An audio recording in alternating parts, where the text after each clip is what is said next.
people, or social animals, I should say, insects. And so what I'm going to do is do hand canvas. Now, when you meet, lean over there. No, this way. Lean over. Now, touch hand canvas. There you go. But you got to shake your little cabooses. There you go. All right. Get back on. They don't ever do that, but it's always fun. Here we go. It's pretty much follow the leader. Here we go.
We'll do two lines. Two lines, we will forward and back.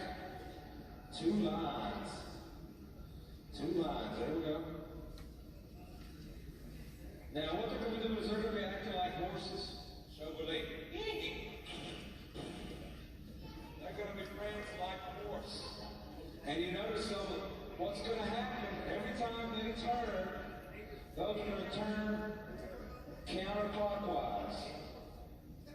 And so every time they turn, they're going to turn counterclockwise. And they're going to be like a team of horses prancing and dancing together. And they'll stay together as a team. So you just kind of stay together.